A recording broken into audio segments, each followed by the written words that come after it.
This year, justice has a number. 7. As in the number of times it took me to film this intro.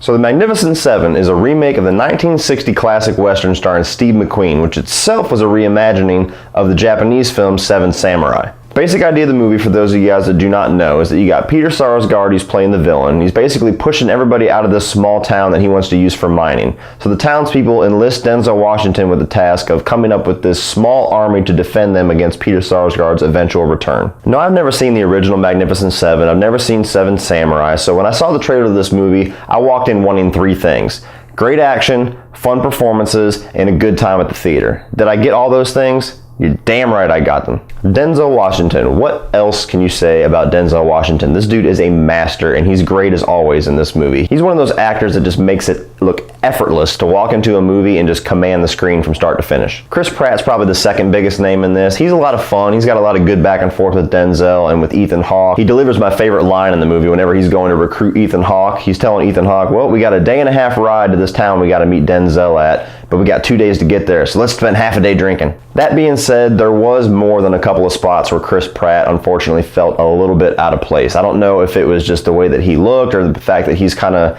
like a lot of his roles, he's bringing a lot of Chris Pratt to the role. And that's one thing, as much as I love Chris Pratt, I'm a little bit worried about his future as an actor. You know, he's getting a lot of these big named roles, a lot of these action roles, and most of his roles so far, they're about 70% Chris Pratt. And in this movie, a lot of his jokes, a lot of his lines worked, a lot of his one-liners were good, but I'd say at least a quarter of them felt kind of awkward and they didn't quite land for me. It almost felt like the movie had to pause and then, Chris, deliver your one-liner. Okay, action. Ethan Hawke probably had the most character development in this movie, and he also was the biggest character to grow throughout the story.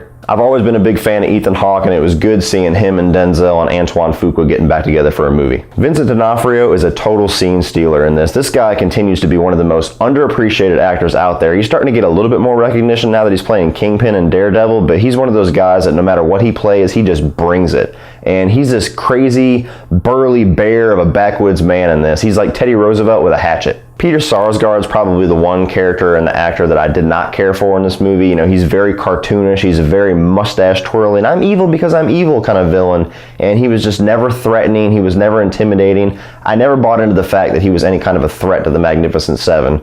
And a lot of the times his acting performance was just him kind of sitting around pulling a cigar out and just kind of looking, doing a lot of that. This movie's called The Magnificent Seven, but honestly, this is more like The Magnificent Denzel and Chris and The Frontier Five. You know, the posters in the trailer advertise this like it's this big ensemble piece, and it really is Denzel and Chris Pratt's movie. You know, Ethan Hawke and Vincent D'Onofrio, like I said, they're the other bigger names in this. They get some decent scenes here and there, and Ethan Hawke has some pretty good character development. But as far as these other 3 guys, you know, we got the Hispanic character, we got the Asian character, we got the Native American character. They really get the short end of the stick as far as character development and story in this. You know, you understand why Denzel is helping out this town. You understand why Chris Pratt is helping out Denzel. You understand why Ethan Hawke is helping out Chris Pratt, but all the other 4 characters kind of just get thrown in there, and it's more of a matter of convenience why they join the battle, especially the Native American character. He kind of just shows up part of the movie, has a quick little exchange with Denzel Washington, and then just joins them in this suicide mission. You're kind of like,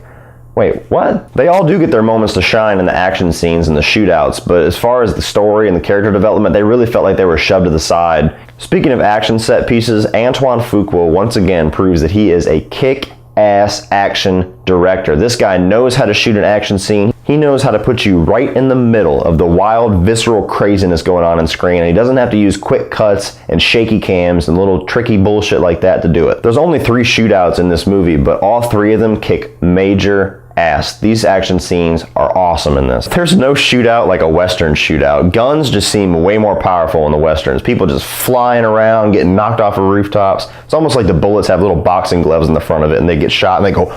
The environments and the sets in this movie are just gorgeous to look at. They really spend their time kind of letting you marinate in the Old West setting. You get to see some of the frontier, you get to see some of like the canyons. It looks almost like it's filmed in Arizona. You get to see these old, dilapidated, dirty, shitty little towns. it really puts you into the setting of the Old West. And as gorgeous as the environments are and as kick-ass as the action scenes are, both of those mean nothing without the great score that this movie has. There was times of lighthearted music in this that was kind of in the vein of like City Slickers. There was times of like this dramatic swelling music whenever shit was about to hit the fan at high noon. I love the music in this movie.